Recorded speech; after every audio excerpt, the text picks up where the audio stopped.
Hello friends, welcome to सरकारी result अड्डा। दोस्तों, आज मैं बात करने जा रहा हूँ यूपीएससी सिविल सर्विस एग्ज़ाम क्या है।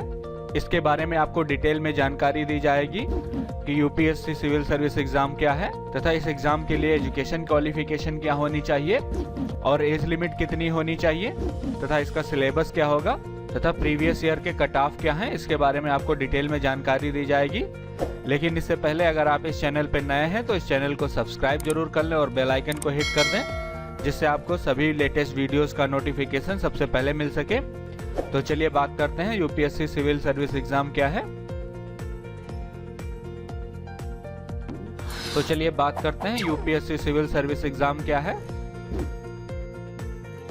यूपीएससी का पूरा नाम लोक संघ सेवा आयोग है, जिसके द्वारा जो है सिविल सेवा परीक्षा आयोजित की जाती है। और सिविल सेवा परीक्षा जो है एक राष्ट्रव्यापी प्रतियोगिता परीक्षा है। इस प्रतियोगिता के द्वारा भारतीय प्रशासनिक सेवा जैसे आईएएस, भारतीय वन सेवा आईएफएस और भारतीय पुलिस सेवा आईपीएस व अन्य सिविल सेवाओं के लिए भारतीय युवाओं का चयन किया जाता है। प्रत्येक वर्ष यूपीएससी द्वारा निम्नलिखित सेवाओं में अधिकारियों के चयन के लिए भर्ती परीक्षा आयोजित की जाती है। ये सेवाएं इस प्रकार हैं: all India services, group A services और ग्रुप बी सर्विसेज। अब बात करते हैं इन सर्विसेज के अंदर कौन कौन से डिपार्टमेंट्स आते हैं। ग्रुप ए सर्विसेज की बात करें तो इसमें इंडियन एडमिनिस्ट्रेटिव सर्विसेज यानी कि आईएएस ऑफिसर और Indian police services IPS officer और Indian forest services IFS officers की पोस्ट होती हैं। वहीं पर अगर ग्रुप ए सर्विसेज की बात करें तो इसमें जो है Indian forest service officer, revenue service officer, corporate law service officer और audit and accounting service officer तथा civil account officer, railway account officer, defence accounts officer, finance, postal और वायर अकाउंट ऑफिसर तथा इसके साथ साथ पोस्टल सर्विस ऑफिसर और ordnance factory administrative officer, defence state service officer तथा railway protection force administrative service officer की post आती हैं। अब बात करते हैं ग्रुप बी सर्विसेज की। तो इसके अंतर्गत arm force headquarter civil service officer तथा पांडिचेरी सिविल सर्विस और पांडिचेरी पुलिस सर्विस ऑफिसर्स की पोस्ट आती हैं। अब बात करते हैं इस परीक्षा के लिए कौन कौन से लोग आवेदन कर सकते हैं। तो बात करें एजुकेशन क्वालिफिकेशन की तो यूपीएससी सिविल सर्विस परीक्षा के लिए अभ्यर्थियों को केवल स्नातक यानी कि ग्रेजुएट पास होना चाहिए। इस परीक्षा के लिए किसी विशेष विषय से पास होना अनिवार्य नहीं है। इसके लिए सभी छात्रों को केवल स्नातक पास होना चाहिए किसी भी विषय से। और इस परीक्षा में अपेयरिंग कैंडिडेट भी आवेदन कर सकते हैं, यानी कि जो अपने ग्रेजुएशन के लास्ट ईयर में है वो कैंडिडेट भी आवेदन कर सकते हैं। अब बात करते हैं यूपीएससी सिविल सर्विस एग्जाम में कितनी बार बैठ सकते हैं, यानी कि एक अभ्यर्थी कितनी परीक्षाएं दे सकता है। तो सामान्य कैटेगरी यानी कि जनरल कैंडिडेट 6 बार यूपीएससी सिविल सेवा परीक्षा दे सकते हैं। वहीं पर अन्य पिछड़ा वर्ग यानी कि ओबीसी छात्र 9 बार यूपीएससी सिविल सर्विस एग्जाम दे सकते हैं तथा अनुसूचित जाति और अनुसूचित जनजाति के उम्मीदवारों के लिए कोई भी नियम नहीं है। अब बात करते हैं नेशनलिटी की।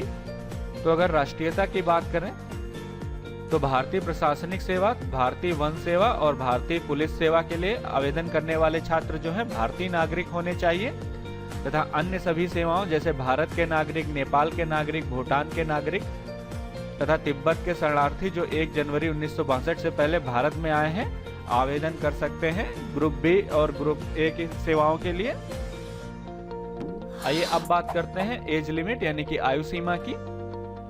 तो एज लिमिट के लिए न्यूनतम आयु 21 वर्ष निर्धारित की गई है और अधिकतम आयु 32 वर्ष होनी चाहिए, यानी 21 से 32 साल के बीच के उम्मीदवार इस परीक्षा के लिए आवेदन कर सकते हैं। वहीं पर अनुसूचित जाति और अनुसूचित जनजाति के छात्रों को आयु सीमा में 5 वर्ष की छूट दी जाएगी तथा अन्य पिछड़ा वर्ग यानी कि ओबीसी कैंडिडेट को आयु सीमा में 3 वर्ष की छूट दी जाती है। और इस सैन्य क्षेत्र में सेवाएं दे चुके उम्मीदवारों को, जिन लोगों ने भारतीय सेना में कम से कम 5 वर्ष या इससे अधिक सेवाएं दी हैं, उनको आयु सीमा में 5 वर्ष की छूट दी जाती है। अब बात करते हैं UPSC civil service exam pattern की। तो यूपीएससी सिविल सेवा परीक्षा जो है 3 चरणों में होती है। प्रथम चरण में प्रारंभिक परीक्षा होती है, द्वितीय चरण में मेंस परीक्षा होती है और तृतीय चरण में जो है आपका साक्षात्कार यानी कि इंटरव्यू होता है। प्रारंभिक परीक्षा में 2 पेपर होते हैं। पहला पेपर सामान्य अध्ययन प्रश्न पत्र 1 दूसरा पेपर सामान्य अध्ययन प्रश्न पत्र 2 जिसे सीसेट बोला जाता है। अब बात करें अगर सामान्य अध्ययन प्रश्न पत्र 1 की, तो इसमें जो है टोटल 100 क्वेश्चन पूछे जाते हैं जो कि 200 नंबर के होते हैं और इस पेपर को हल करने के लिए 2 घंटे का टाइम दिया जाता है तथा इस एग्जाम में जो है निगेटिव मार्किंग होती है। प्रत्येक गलत आंसर के लिए 1/3 नंबर जो है काट लिए जाते हैं। वहीं पर अगर सी सेट की बात करें तो सी सेट में टोटल 80 क्वेश्चन पूछे जाते हैं जो कि 200 नंबर के होते हैं और इसके लिए 2 घंटे का टाइम दिया जाता है। इसमें भी निगेटिव मार्किंग होती है, 1/3 निगेटिव मार्किंग होगी। अब बात करते हैं मेंस एग्जाम की। तो मेंस एग्जाम में 9 प्रश्न पत्र होते हैं जिसमें से 2 केवल क्वालिफाइंग होते हैं और 7 जो है तथा 7 पेपर से आपकी मेरिट बनती है। तो सबसे पहले बात करते हैं क्वालिफाइंग पेपर की, पेपर ए और पेपर बी। पेपर ए जो है अनिवार्य भारतीय भाषा का होगा जो 300 नंबर का होगा और पेपर बी जो है अंग्रेजी का होगा, यह भी 300 अंक का होगा। अब बात करते हैं पेपर 1 की। पेपर 1 जो है आपका निबंध का होगा, इसमें आपसे निबंध पूछे जाएंगे जो कि 250 अंक के होंगे। वहीं पेपर 2 जो है सामान्य अध्ययन 1, ये 250 अंक का होगा और पेपर 3 जो है सामान्य अध्ययन 2 जो कि 250 अंक का होगा। वहीं पर चौथा पेपर सामान्य अध्ययन 3 का होगा, ये भी 250 अंकों का होगा और 5वां पेपर सामान्य अध्ययन 4 होगा जो कि 250 अंक का होगा। इसके बाद छठा और 7वां पेपर जो है वैकल्पिक विषय होंगे।